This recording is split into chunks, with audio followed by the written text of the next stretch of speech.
Hi, I'm Eleanor with more must-see soap previews. There's a tough week ahead for Whitney as mystery man Rob reveals his true colours.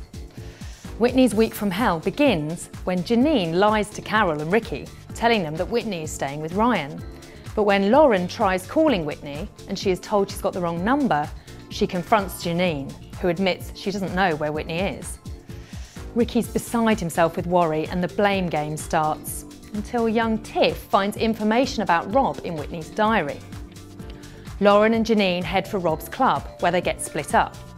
Lauren then spots Whitney looking a little the worse for wear. Whitney insists Rob's been looking after her, but Lauren soon realises that Whitney's being used by Rob's mates to pay off his debts.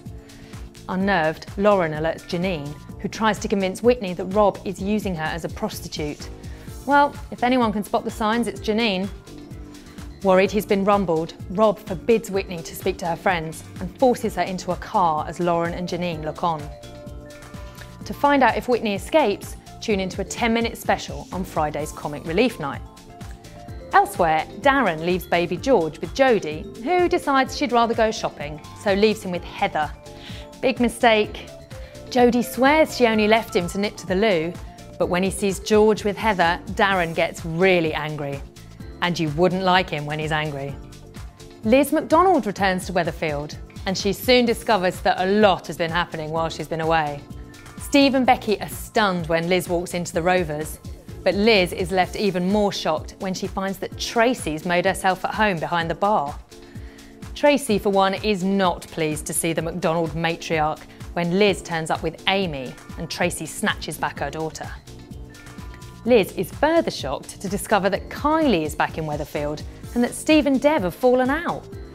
So when she sees a drunk Tracy, she demands to know what's going on. When Tracy won't spill the beans, Liz threatens to have Amy taken off her, but Tracy orders her to speak to Steve. If anyone can sort out this mess, surely it's Liz McDonald. Meanwhile, Tracy sets her sights on Frank Foster, and when they arrange a date that he then cancels, Maria tells Tracy he tried to rape her.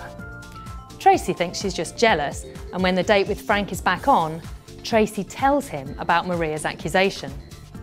When Frank furiously storms into Underworld to confront Maria, Carla tells Maria she's put their future at risk. Oh, Carla, you're all heart.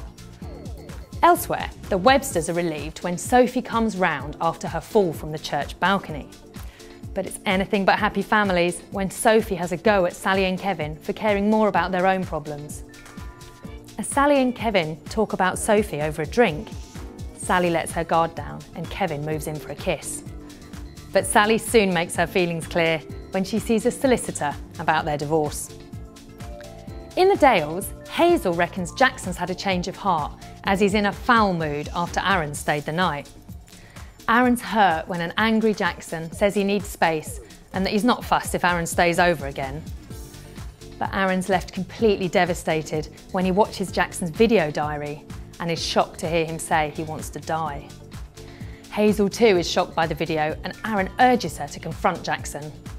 But she thinks that's the wrong way to go and vows to make Jackson see that life is worth living. Meanwhile, Jimmy's still trying to take charge of his own life, so it's probably not the best idea that he arranges to meet Kelly. Kelly's shocked when she arrives in the village and Jimmy doesn't recognise her. Well, you did whack him over the head, love. Carl's suspicious that Kelly's just turned up out of the blue and begs Jimmy not to let Kelly ruin what he has with Nicola. But it looks like Kelly's already got Jimmy in her tangled web.